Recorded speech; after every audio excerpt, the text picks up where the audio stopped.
Hi there. So our topic for today is that can matter change its state? क्या matter अपनी जो current state है उसे change कर सकता है? So the answer is yes. Matter can change its shape.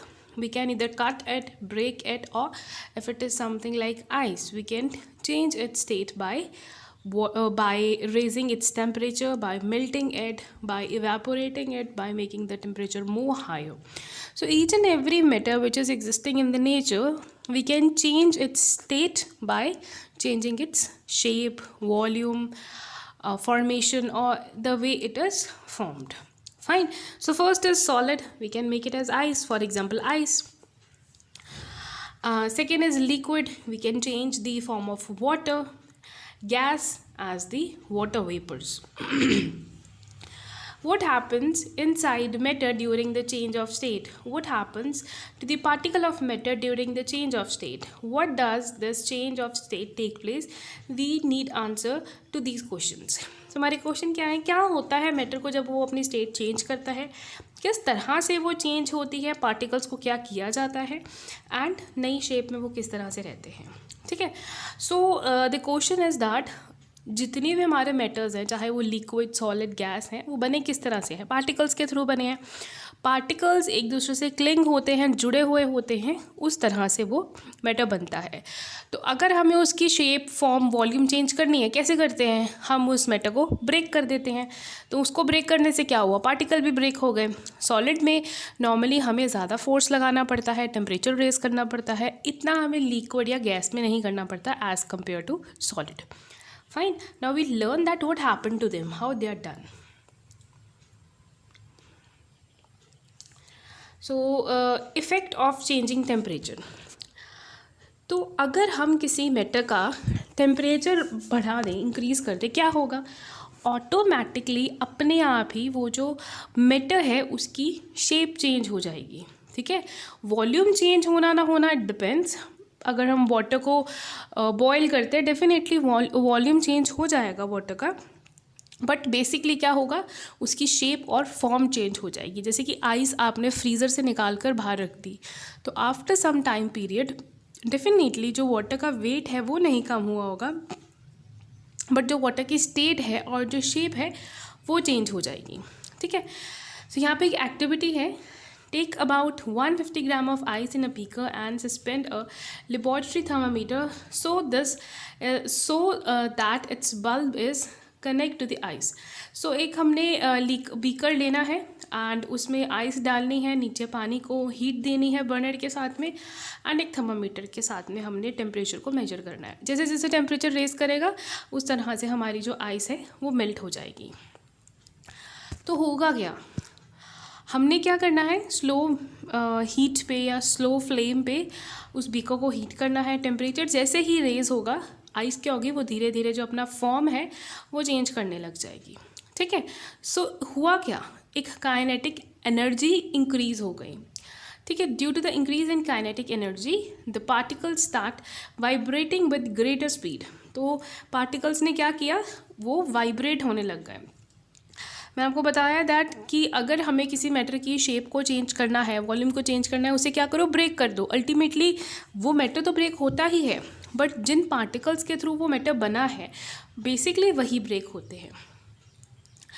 Energy supplied by heat overcomes the force of attraction between the particles.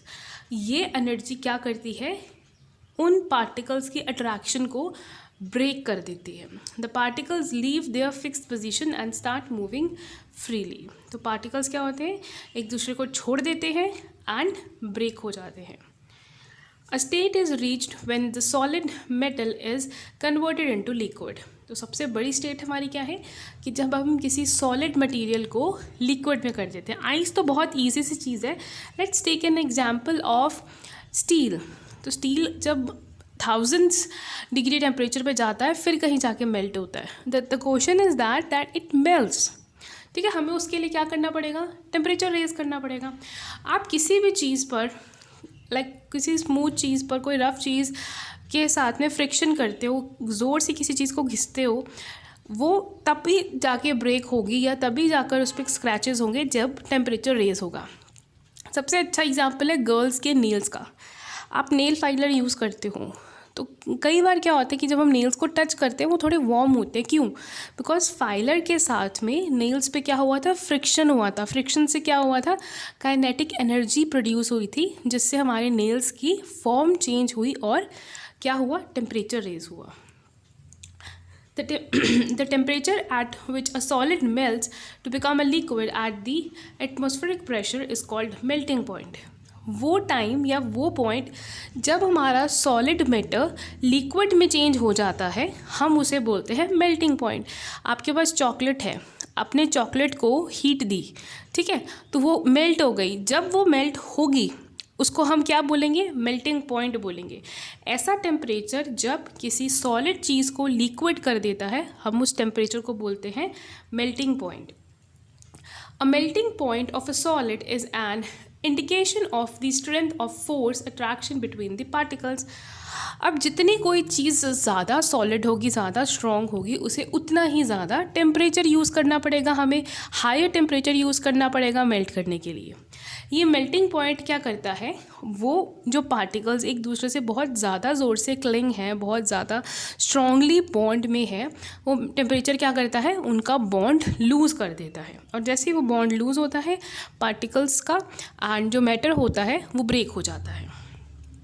ठीक है, अब आइस का मेल्टिंग पॉइंट क्या है, see this is important for you to learn. 73.16 kelvin, K means kelvin. ठीक है, the process of melting that is change of solid state in the liquid is known as fusion. अब इस process को क्या बोलते हैं, जो हम मेल्ट करते हैं उसे क्या कहते हैं, फ्यूजन बोलते हैं। When a solid melts, its temperature remains the same, so does the heat energy go. So where does the heat energy go?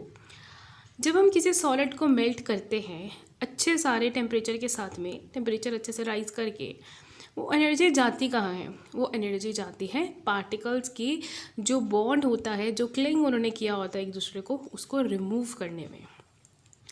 We have observed during the experiment of melting that the temperature of the system does not allow after melting point is reached till the ice melts. This happens when we continue to heat the beaker. This is, we continue to supply the heat. The heat gets up in changing the state by overcoming the force of attraction between the particles. As the heat energy is absorbed by ice without showing any rise in temperature, it is considered that it goes hidden into the contents of the beaker and is known as the latent heat. The word latent means hidden. The amount of heat that is required to change 1 kg of the solid into the liquid at atmospheric pressure at its melting point is known as latent heat of fusion. So particles in water that is 0 degree Celsius or 273 Kelvin have more energy as compared to the particles in the ice at the same temperature. So यहाँ पे अपने 3 चीज़ें learn करनी है कि जब हम beaker को हीट करते हैं तो ये तो होता नहीं है कि उसी वक्त ही हमारी आइस मेल्ट हो जाए, उसको मेल्ट होने में टाइम लगता है। चाहे उसको उसका टेम्परेचर राइज करने में उसे टाइम लग रहा है, बट जो टेम्परेचर है वो कंटिन्यूसली उसको सप्लाई किया जा रहा है। अब जो टेम्परेचर उसे कंटिन्यूसली सप्लाई हो रहा है, जिसके टेम्परेचर में कोई डिफरेंस नहीं है, बट जो हमारा मैटर है वो चेंज होने में टाइम लगा रहा है, तो उस पर्टिकुलर टाइम में वो एनर्जी जाती कहाँ है, वो पर्टिकुलर उस जगह जाती है जहाँ पर हमने मैटर रखा है। ठीक है, as this heat energy is absorb by ice without showing any rise in temperature, जाती कहाँ है, उस मैटर के अंदर ही जाती है। उस मैटर के अंदर जो वो पार्टिकल्स है वो उस हीट को ऑब्जर्व कर लेते हैं, एब्जॉर्ब कर लेते हैं। ठीक है, it is consider that it gets into the hidden into the context of the beaker and is known as latent heat. एक तो पार्टिकल के अंदर चलेगी हीट, थोड़ी सी हीट जाती है बीकर में भी, क्योंकि definitely first source of energy Sikar is the beaker. ठीक है ना, पहली हीट किसको जाती है, बीकर को जाती है, पहले वो स्टोर होती है बीकर में, उसके बाद में कहाँ स्टोर होती है, मैटर में। सी 2 जगह हमारी हीट एब्जॉर्ब होगी। फर्स्ट इज द बीकर, ठीक है। बीकर मीन जहाँ हमने अपना मैटर रखा है मेल्ट होने के लिए। ये तो है नहीं कि हमने कहीं पर भी अपना मैटर रख दिया मेल्ट होने के लिए एंड वो अपना आप मेल्ट हो जाएगा, नहीं, हम उसी किसी कंटेनर में या बीकर में रखेंगे। तो फर्स्ट हीट हमारी जाती है बीकर को, बीकर से आगे क्रॉस करके ये जाती है मैटर में। बीकर की जो हीट है वो भी सर्कुलेट करती है एंड जो मैटर के अंदर की जो हीट होती है वो भी सर्कुलेट करती है। ये दोनों हीट्स एक दूसरे में सर्कुलेट करती हैं, तभी बीकर के अंदर टेम्परेचर मेंटेन रहता है। अगर बीकर के अंदर हमारी हीट सर्कुलेट नहीं करेगी तो बीकर का जो टेम्परेचर है वो कभी रेज़ नहीं करेगा। अगर बीकर का टेम्परेचर रेज़ नहीं होगा तो हमारा मैटर कभी भी मेल्ट नहीं होगा। सो ये जो हीट जो बीकर के अंदर रहती है एंड पार्टिकल के अंदर सर्कुलेट करते हैं, अभी हमारा जो मैटर है वो मेल्ट नहीं हुआ है यहाँ पर, तो उस हीट को क्या बोलते हैं? Latent heat. लेटेंट माने छुपी हुई, हिडन, ठीक है। जब ये हीट हमारे मैटर को चेंज कर देती है उसे हम क्या बोलते हैं? लेटेंट हीट ऑफ फ्यूजन, ठीक है। सो दो चीज़ें हैं, एक लेटेंट हीट एंड एक latent heat of fusion. Latent heat वो जब हमारे पार्टिकल्स या हमारे मैटर को हमने मेल्ट नहीं किया है बट देन एज वेल वो हीट वहाँ प्रेजेंट है, बीकर में भी और पार्टिकल में भी, हम उसे बोलेंगे लेटेंट हीट। जब ये लेटेंट हीट ने हमारे मैटर को चेंज कर दिया, सॉलिड से लिक्विड बना दिया, तो वो क्या बन गया? लेटेंट हीट ऑफ फ्यूजन, ठीक है। When we supply heat energy to water, particles start moving faster.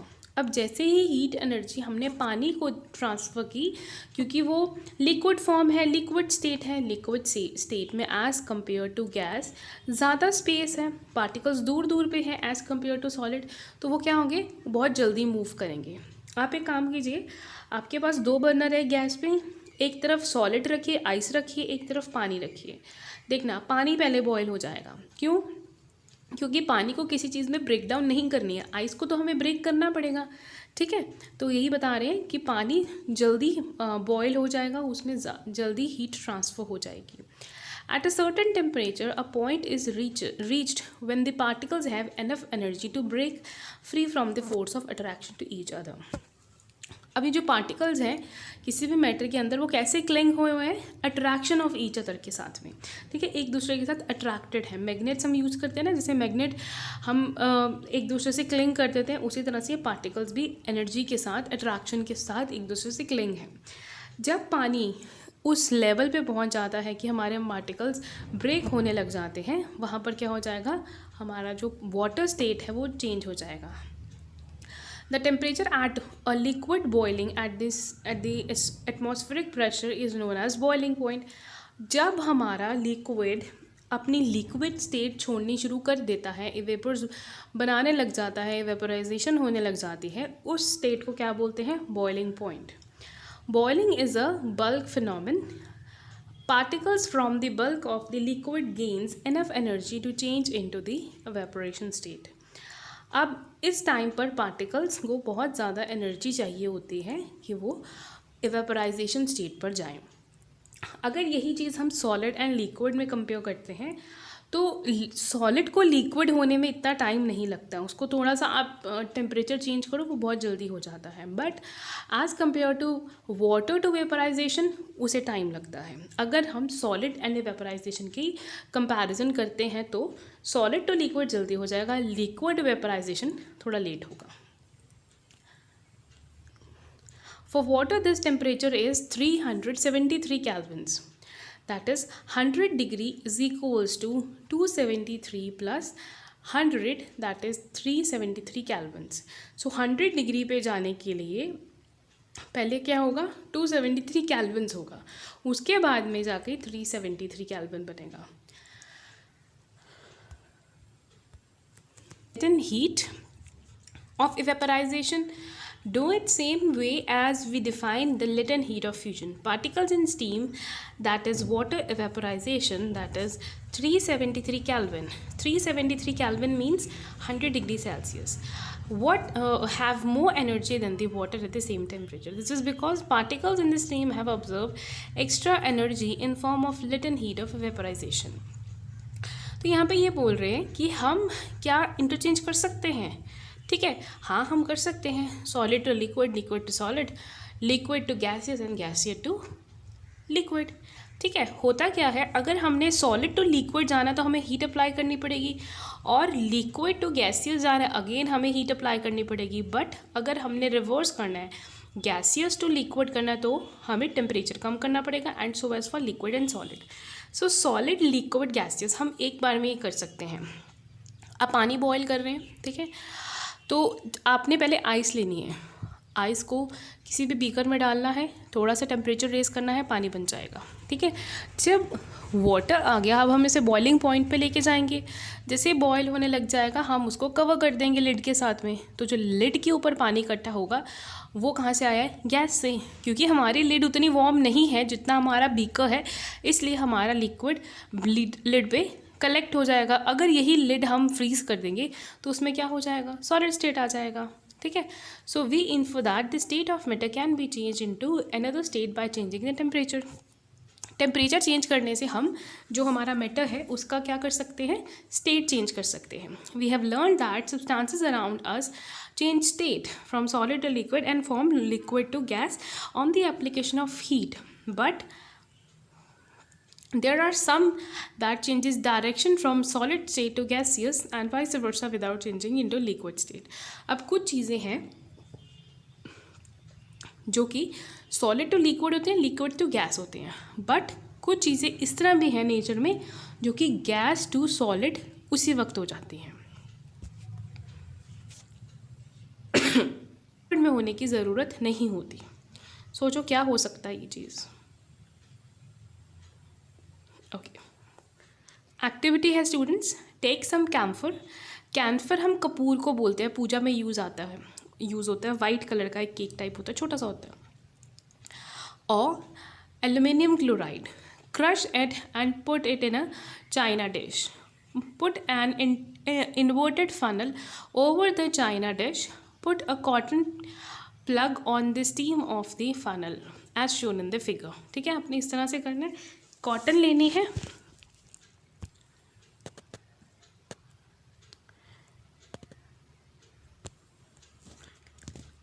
ठीक है, कॉटन लेंगे आप, कॉटन को बीकर से कवर कर देंगे एंड उसमें एल्युमिनियम क्लोराइड या कैम्फर डालेंगे। ठीक है, उससे क्या होगा, लेट्स सी, हीट करेंगे और इन्फर करेंगे, जो हमारे कैम्फर की स्टेट है वो चेंज हो जाएगी, एंड जो कैम्फर है हीट के बाद में, हीट एनर्जी के बाद में इवेपोरेट होकर हमारी जो कॉटन बड है या कॉटन बॉल है वहाँ कलेक्ट हो जाएगा। ठीक है, a change of state directly from solid to gas without changing liquid vice versa is called sublimation. क्या बोलते हैं, सब्लिमेशन बोलते हैं, जब कोई भी मैटर हमारा सॉलिड को ब्रेक होकर वो क्या हो जाएगा, वेपर हो जाएगा, यानी कि सॉलिड टू लिक्विड नहीं होगा। ठीक है, अब कैम्फर है, कैम्फर पूजा में यूज़ होता है, क्यों होता है, क्योंकि वो लिक्विड में चेंज नहीं होता है। ठीक है, जैसे हमने कैम्फर को बर्न किया वो क्या होगा, वेपर हो जाएगा। ठीक है, एंड और भी काफ़ी चीज़ें होती हैं, जैसे कि इंसेंस स्टिक ले लो आप, ठीक है, जिसको आप अगरबत्ती बोलते हो, या धूप ले लो। ठीक है, जब आप इसको बर्न करते हैं इन चीज़ों को तो क्या होता है, ये वेपर हो जाते हैं, गैस बन जाती है इनकी, कि लिक्विड स्टेट में नहीं जाते हैं। ठीक है, so apart from camphor you can even write incense stick. Now we moving on, effect of change of pressure. अगर हम इन मेटल्स पे प्रेशर लगाते हैं, फोर्स यूज़ करते हैं, तो इनका जो स्टेट है वो कैसे चेंज होता है। Already learned that the difference in the various states of matter is due to the difference in the distance between the constituent particles। तो हमने ये तो जान लिया कि जो हमारे जितने भी मेटर्स हैं उनकी शेप में डिफरेंस क्यों है, क्योंकि उनके पार्टिकल्स की वजह से है। और ये क्यों हो रहा है, क्योंकि जितने भी पार्टिकल्स हैं वो एक दूसरे पर क्या करते हैं, प्रेशर करते हैं। किस चीज़ का प्रेशर, अट्रैक्शन का। ठीक है, and what will happen when we start putting pressure and compress the gas enclosed in the cylinder। तो क्या होगा अगर हम वो गैस जो सिलेंडर के अंदर है उस पर प्रेशर डालें, क्या होगा, वो बर्स्ट हो जाएगा। ठीक है, बर्स्ट क्यों होगा, क्योंकि पार्टिकल्स वो चीज़ बियर नहीं कर पाएंगे। होगा क्या, जब हम किसी भी मैटर पे कोई भी फोर्स या प्रेशर डालते हैं तो वो फोर्स और वो प्रेशर क्या करता है, जितने भी पार्टिकल्स हैं उनको बहुत तेज़ी से मूव कर देता है, ठीक है। एंड क्या होता है कि सभी पार्टिकल्स एक तरफ मूव हो जाते हैं। जिस पर्टिकुलर जगह की तरफ पार्टिकल्स मूव होते हैं वहाँ से वो क्या होते हैं, बर्स्ट होकर बाहर निकल जाते हैं, क्योंकि ये पार्टिकल्स मूव करते हैं। और जब हम इन पार्टिकल्स पे प्रेशर डाल देंगे तो इनकी मूवमेंट क्या हो जाएगी, कम हो जाएगी या बंद हो जाएगी, क्योंकि इनकी नेचर है मूव करना, ठीक है। अगर हम इनकी नेचर में थोड़ा सा भी चेंज लाएंगे तो इनका जो रिजल्ट होगा वो थोड़ा सा एग्जैजरेटिंग होगा।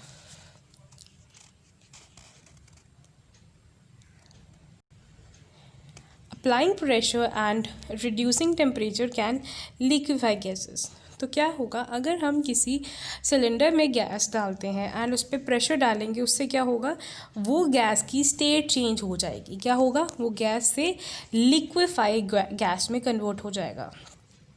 Have you heard of solid carbon dioxide? It is stored under high pressure. Solid carbon dioxide get converted directly to the gaseous state on decrease of pressure to 1 atmosphere without coming into the liquid state. This is the reason that solid carbon dioxide is also called dry ice. अब जितनी भी हमारी carbon dioxide हमने store की होती है वो बहुत ही ज़्यादा हाई प्रेशर में होती है। क्यों होती है, क्योंकि जो सॉलिड कार्बन डाइऑक्साइड होती है वो बहुत ही जल्दी गैसियस स्टेट में कन्वर्ट हो जाती है, चाहे उस पर थोड़ा सा प्रेशर भी डाला जाए, जैसे कि ड्राई आइस, ठीक है। Thus we can say that pressure and temperature determine the state of substance, whether it will be solid, liquid or gas. तो ये डिपेंड करता है कि हमारा जो पार्टिकल है या हमारा जो मैटर है वो उसकी नेचर किस तरह की है। जिस तरह का उसको प्रेशर डाला जाएगा वो उस तरह का हो जाएगा। जैसे कि carbon dioxide gas, carbon dioxide gas पे जब प्रेशर डाला जाता है तो वो क्या हो जाती है, सॉलिड फॉर्म में हो जाती है, ठीक है। अब हम पानी की ही बात करते हैं, हमने पानी पे प्रेशर डाला, हमने उसको फ्रीज़ कर दिया, फ्रीज़ करना भी तो प्रेशर ही हुआ ना, तो प्रेशर डाला उस पर, उसका टेम्परेचर डिक्रीज़ कर दिया तो वो क्या हो गया, सॉलिड हो गया, ठीक है। So best example for the effect of pressure is carbon dioxide and water. अच्छा, अब यहाँ पे समझते हैं डायग्राम पे, liquid gas solid. So liquid से वेपराइजेशन होकर गैस एंड गैस से कंसंट्रेशन होकर liquid, so as in solid and liquid, fine.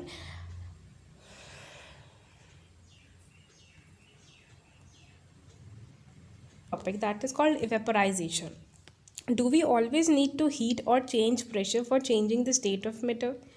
No, I don't think so. यहाँ पर भी अच्छी एग्जांपल कार्बन डाइऑक्साइड की ही रहेगी। कार्बन डाइऑक्साइड पे अगर हमने प्रेशर दिया तो वो क्या बन गई, सॉलिड हो गई। तो नाइट्रोजन गैस की एग्जांपल लेते हैं, जो सॉलिड नाइट्रोजन गैस होती है, अगर हम उस पर पानी पोर करते हैं तो वो इवेपोरेट होनी शुरू हो जाती है, उसमें से धुआं निकलने लग जाता है, स्मोक आ जाता है, ठीक है। वो क्यों, हमने उस पर हीट तो नहीं डाली, हमने तो बस उसकी स्टेट पे पानी डाला है, ठीक है, तो वो चेंज हो जाती है। And so as in the carbon dioxide, अगर carbon dioxide, solid carbon dioxide पे हम पानी डालते हैं तो वो क्या हो जाती है, मेल्ट होने लग जाती है, नॉट मेल्ट होने लग जाती, इवेपोर होने लग जाती है, ठीक है। कैम्फर की बात करते हैं, कैम्फर पे हमने थोड़ी सी हीट डाली तो क्या हुआ, उसका जो स्टेट है वो चेंज हो गया, ठीक है ना, लिक्विड नहीं बना वो क्या बन गया, गैस बन गया। Can you quote some examples? So हमारी सबसे बड़ी एग्जाम्पल है कैम्फर, ठीक है। Incense stick, water when left uncovered slowly changes into vaporization. अब हमारे घर के बाहर अगर बारिश के बाद में जो पानी इकट्ठा होता है तो उसको कोई क्लीन थोड़ी ना करता है, थोड़ा सा उस पर टेम्परेचर रेज होता है वो वेपोर हो जाता है। हम रोज़ कपड़े धोते हैं, क्लोथ वॉशिंग करते हैं तो वो भी तो ड्राई होते हैं ना। हम ये थोड़ी ना कि हमने जैसे उनको बाहर, घर के बाहर सूखने के लिए डाला एंड वहाँ पर हम हीट उनको सप्लाई करेंगे तभी उसमें से पानी इवेपोरेट होगा और वो ड्राई होंगे, अपने आप से ही हो जाता है, ठीक है। So as utensils as well, जितनी भी आप चीज़ें वेट कर सकते हो वो अल्टीमेटली सूखती ही हैं। वो कैसे ड्राई होती हैं, हीट के साथ में। Now we know that particle of matter are always moving and are never at rest.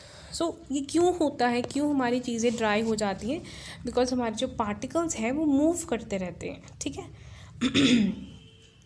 At a given temperature in any gas, liquid or solid, there are particles with different amount of kinetic energy. तो इन particles में कौन सी energy इनको move करवाती है, कौन सी energy इनको melt करवाती है या एवेपोरेट करवाती है या सॉलिड करवाती है, that is kinetic energy. In the case of liquid, a small fraction of particles at the surface having higher kinetic energy is able to break away from the forces of attraction of other particles and get converted into the evapors. अगर किसी particle को हमने अगर water को इवेपर करना है, भाप बनानी है उसकी, तो हम क्या करेंगे, काइनेटिक एनर्जी ज़्यादा अप्लाई करेंगे. कैसे? हीट के साथ में. मैंने अभी आपको नेल्स की एग्जांपल दी थी. नेल्स को अगर हमने शेप में लाना है, ठीक है, हमने उनकी शेप जो अनइवन शेप है उसको ठीक करना है, तो नेल फाइलर के साथ हम क्या करेंगे, ज़्यादा काइनेटिक एनर्जी यूज़ करेंगे. ठीक है, अगर हम नेल्स को ऐसे ही बैठे, अगर आप आराम से अपने फिंगर्स के साथ में नेल्स को रब करोगे तो नेल्स की शेप नहीं चेंज होगी. कैसे होगी नेल्स की शेप? काइनेटिक एनर्जी से. वो किससे होगी? एक रफ सरफेस के साथ में होगी, दैट इज़ नेल फाइलर.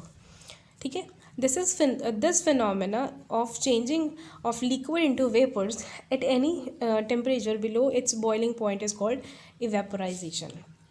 किसी भी हमने लिक्विड को अगर वेपर बना दिया, भाप बना दिया, बिना उसे बॉईल किए या बॉईल किए, हम उसे क्या बोलेंगे?